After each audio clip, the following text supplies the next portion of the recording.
Okay, so let's see our 2 marks questions now. The 2 marks questions, they are generally going to consist of numericals, and the numericals which we are going to get, that is from your 3 chapters: solutions, electrochemistry, solid state and kinetics, from your 4 chapters. So question 9 you can see is from your first chapter, the solid state. The question is, an element with the density 11.2 grams per centimeter cube forms a face-centered cubic lattice with edge length of 4 into 10 raised to power minus 8 centimeters. Calculate the atomic mass.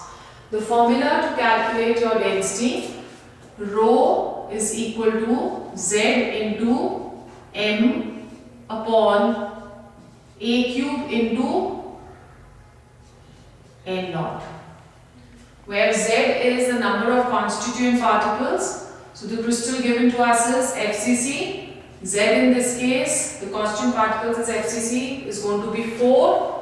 The molecular mass or the atomic mass has to be calculated.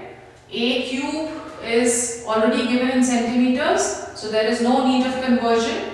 We have 4 into 10 raised to power minus 8 cube into your Avogadro's number 6.02 into 10 raised to power 23, and the density which is given over here is 11.2, right? So let's do the calculations. 11.2, this is going to become 4 4s are 16, 16 4s are 64, 64 into 10 raised to power minus 24 into 6.02 into 10 raised to power 23 divided by 4.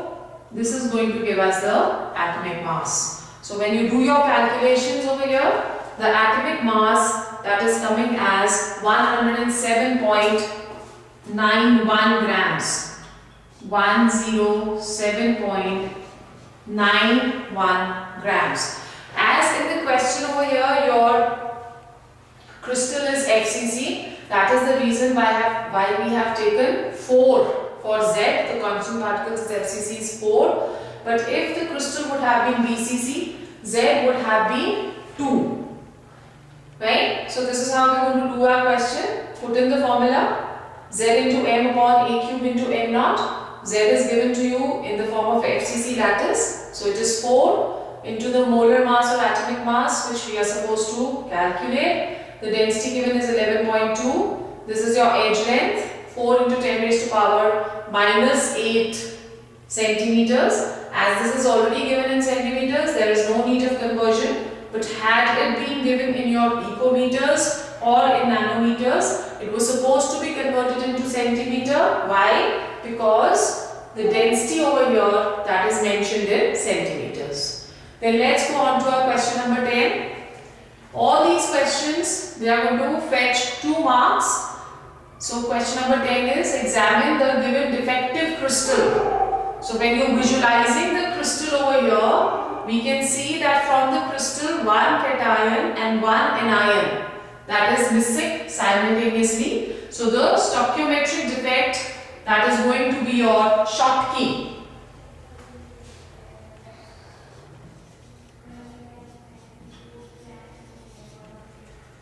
Schottky defect. How is the density of the crystal affected by this defect? As cation and anion both are simultaneously missing, therefore the mass of the crystal that lowers, and as density is directly proportional to mass, thus the density of such type of defected crystals, that is also less. So the density of the crystal is lower during a Schottky defect. Then the third part of the same question: what type of ionic substances show this defect? Now we know that substances which have high coordination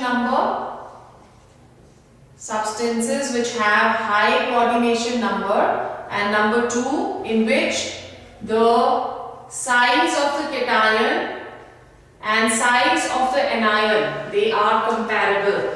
These crystals, they show this type of effect or defect. For example, sodium chloride, that is going to show your Schottky. Even your cesium chloride, that will also show Schottky defect. Then the last question is again a numerical from solutions. The 11th question in this section. Calculate the mass of compound, molar mass is 256, to be dissolved in 75 grams of benzene to lower its freezing point by 0.48 Kelvin. Kf is also given 5.12 Kelvin kg per mole. So let's see what is the formula of the compound. We have, first in this case we have to calculate our delta Tf.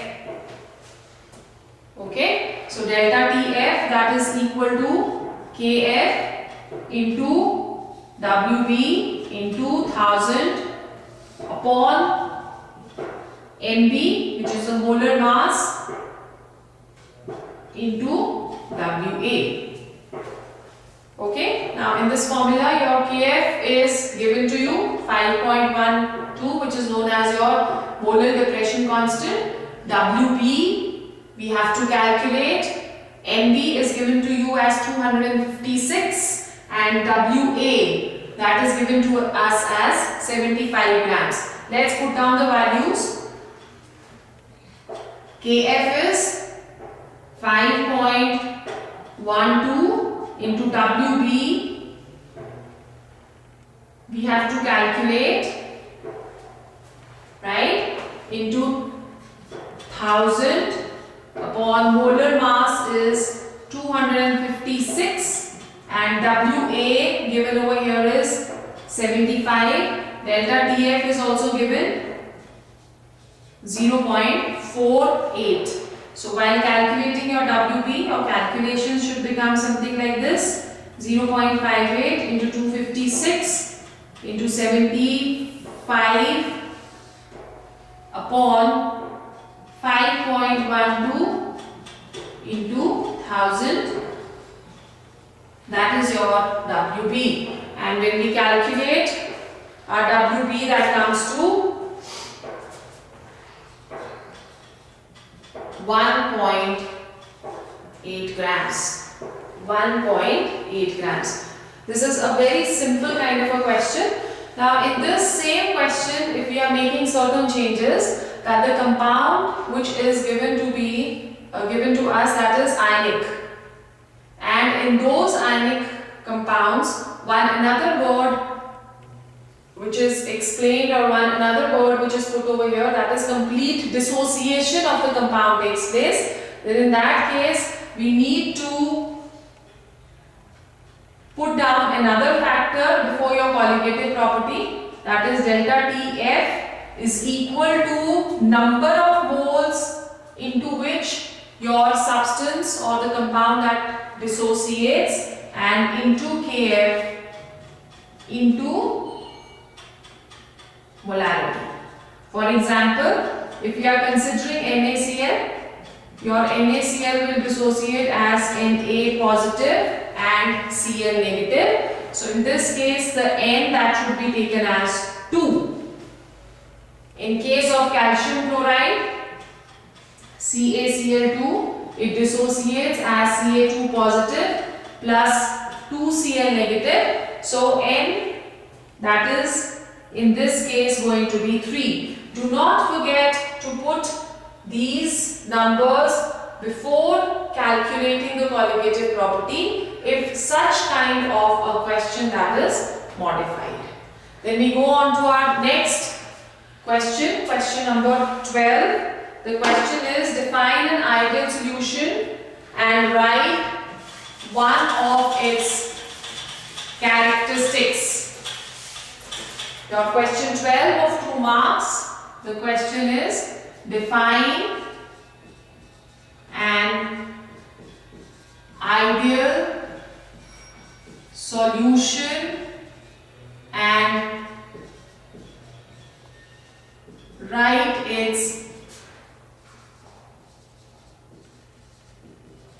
characteristics. We know that ideal solutions are those solutions which are going to obey the Reol's law. Those solutions which obey the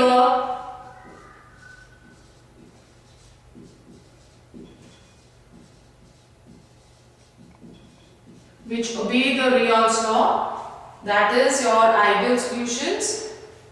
In these solutions, delta H mixing, that is going to be 0, delta V mixing, that is going to be 0, and the total pressure of both the components P, that is equal to PA naught into XA plus PB naught into XB. Graphically, it can also be represented. If this is your, at this point, XA, that is equal to 0, or let's take XA as 1 and XA over here becomes 0. Here XB is equal to 0 and here XB that becomes equal to 1. According to your Reol's law, the pressure of component A, PA, that is equal to PA naught into XA. So our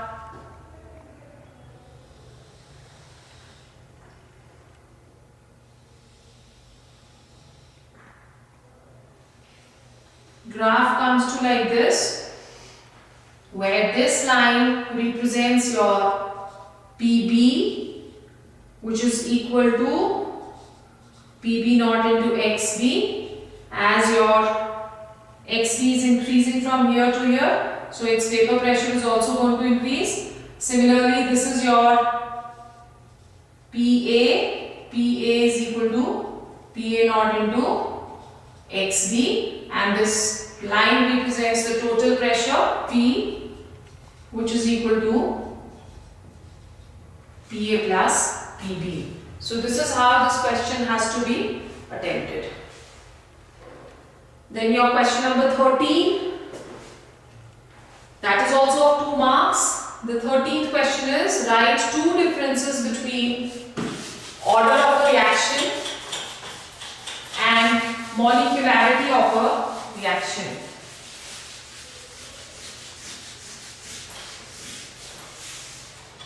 This is your question number 13.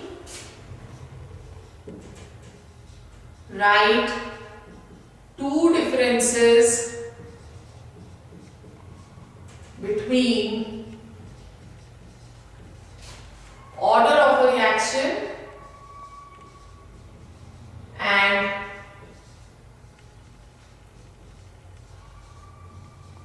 molecularity of a reaction. Okay, so this, it would be better if you write it in a tabular form. Order, molecularity, order and molecularity. The first point is, order of a reaction is an experimental verification, or it is experimentally determined, whereas molecularity is a theoretical concept.